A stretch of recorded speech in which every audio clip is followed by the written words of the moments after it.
International Islamic Research Center. کہ حاجی یوم ترویہ کو منا جاتا ہے، پھر ظاہر ہے منا کی ہے جو حیثیت ہے اور منا کی اہمیت حاجی کے لیے دو طرح سے، ایک تو جاتے ہوئے بھی اس نے 5 نمازیں 24 گھنٹے تقریباً وہاں گزارنے، اور پھر وہ عرفات جائے گا، مزدلفہ آئے گا، اور واپسی پہ پھر ایام تشریق کی راتیں بھی اس نے منا میں گزارنی۔ یہ منا سے مراد کیا ہے؟ کیا یہ کوئی جگہ بنی ہوئی ہے، کوئی میدان ہے، کوئی پہاڑ ہے، یہ کیا ہے؟ یہ معلومات ہے۔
وہاں کہ 8 کلومیٹر ہے، کیا ایسا ہی ہے؟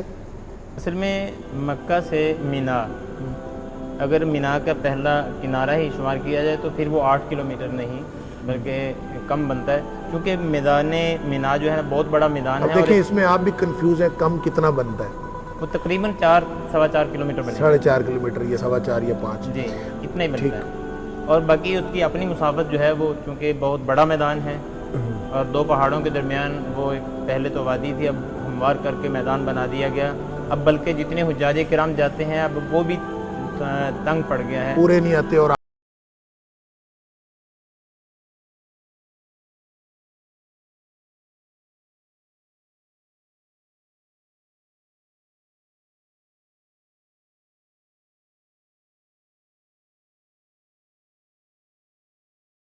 ایک راستے کا تعین کر کے آپ حتمی بات نہیں کر سکتے کہ اتنے کلومیٹر ہے۔ جی بالکل۔ اب کسی طرف سے جائیں گے تو 8 کلومیٹر ہوگا، کسی طرف سے جائیں گے تو 4.5 کلومیٹر ہوگا، جی ہو سکتا ہے کسی طرف سے 8 سے زیادہ بھی چلنا 8 پڑے، سے زیادہ بھی، اور تقریباً 3 کلومیٹر تو اس کا اپنا فاصلہ ہے، ایک کنارے سے دوسرے کنارے تک 3.25 کلومیٹر تو اس کا اپنا فاصلہ ہے، لہٰذا وہ مختلف اطراف سے۔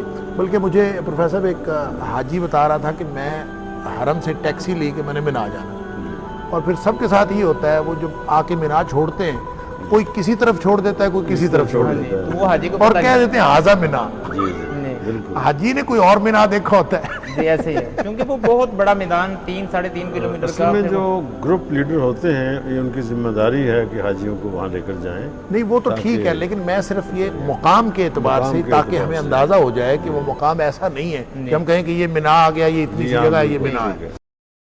International Islamic Research Center.